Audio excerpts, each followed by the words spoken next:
Selamat malam. Kami dari kelompok 23 Ingin mempresentasikan tugas kelompok desain pemikiran karakter.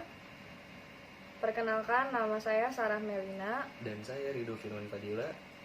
Kita akan mulai aja presentasinya. Tema presentasi kita yaitu pantang menyerah dan keberanian mengambil resiko dalam berwirausaha.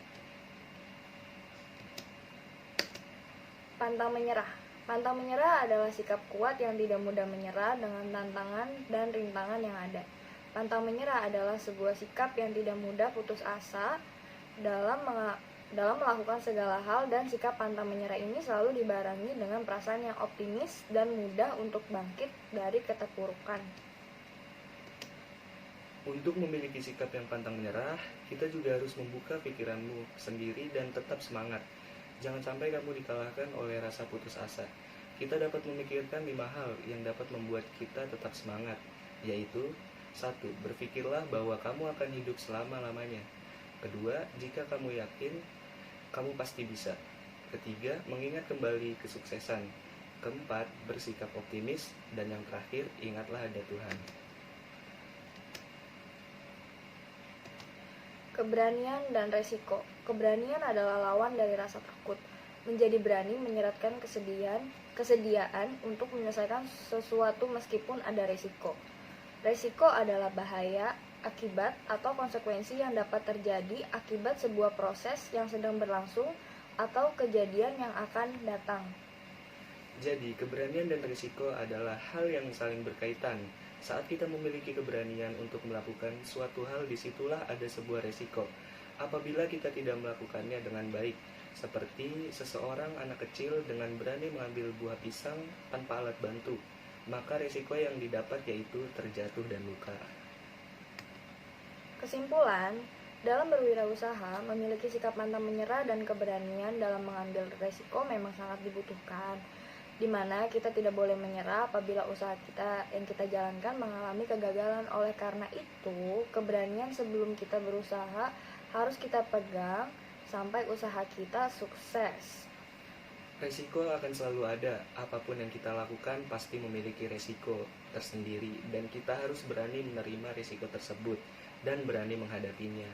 Dengan begitu, usaha kita tetap berjalan maju dan menjadi semakin lebih baik bila kita selalu bangkit dari kegagalan. Sekian dan terima kasih atas perhatiannya. Beranilah dalam berwirausaha dan hadapilah segala risiko yang ada di depanmu. Terima kasih. Assalamualaikum warahmatullahi wabarakatuh. Di sini saya akan mempresentasikan tugas agama. Sebelumnya, perkenalkan, nama saya Ridho Firman Fadila dan juga ada teman saya yang membantu, yaitu Sarah Melina. Mari kita mulai aja ya. Tema kali ini adalah ruang lingkup agama Islam dan ekonomi Islam. Sebelumnya saya akan menjelaskan tentang pengertian agama Islam.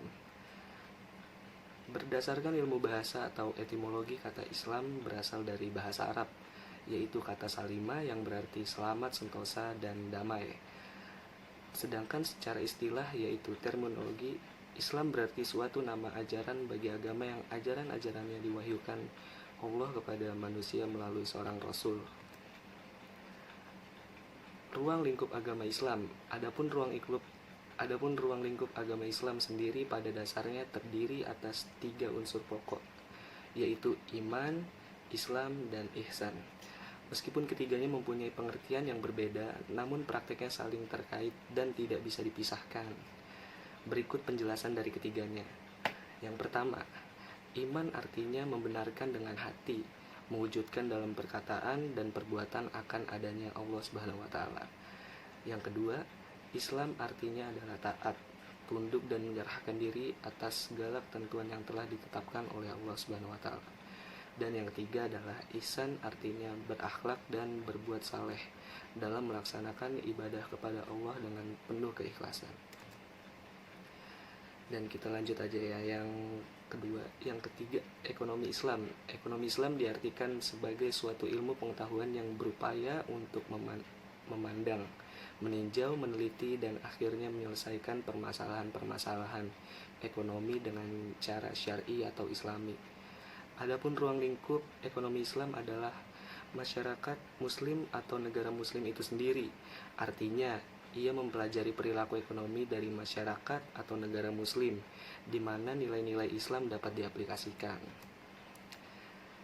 Dalam setiap ekonomi Islam pasti kan mempunyai tujuan ekonomi Islam.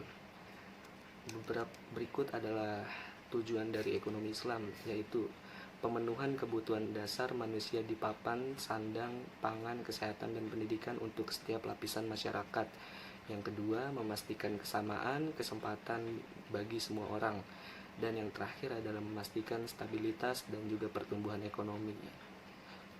Ya, mungkin segitu saja yang bisa saya sampaikan. Kurang lebihnya mohon maaf jika ada kesalahan, yaitu datangnya dari saya dan kebenaran hanyalah milik Allah Subhanahu wa taala. Sekian dan terima kasih. Wassalamualaikum warahmatullahi wabarakatuh. Kami dari kelompok 23. Jangan ketawa. Jangan kalau dari video malah ketawa nih. Kami